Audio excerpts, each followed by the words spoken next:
tayo ay magbasa ng maikli at magandang kwento. Samahan niyo kami. May gadget ako. May libro ako. Kwento ni Eugene Y. Evasco at guhit naman ni Kiel Legaspi.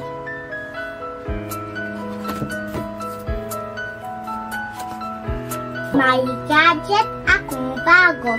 Nagliliwanag ito sa isang pindot. Gumagalaw ang screen sa isang kalikot.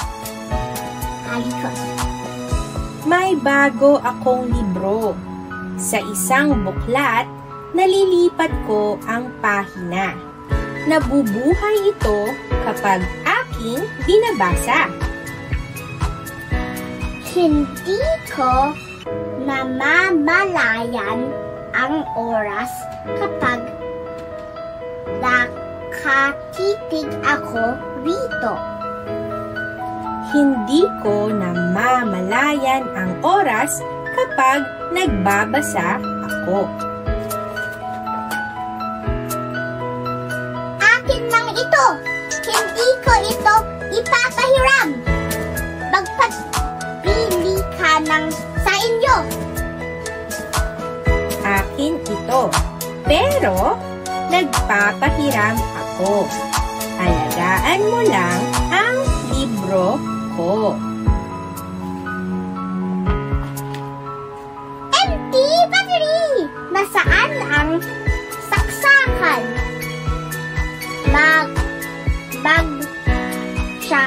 Charge muna ako. Maliwanag na lugar lamang ang kailangan ko. Sa tahimik na lugar ang paborito ko.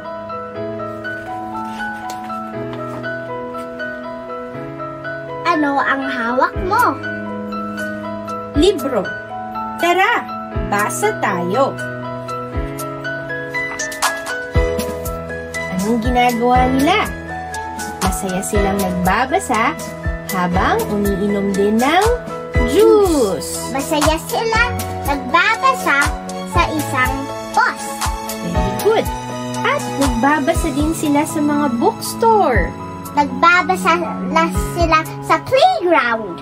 Nagbabasa sila sa classroom or sa bahay. Pwede ka ring magbasa sa beach. Sa beach. May gadget ako, may libro ako. Gadget o libro? Alin ang mas mainam sa dalawa?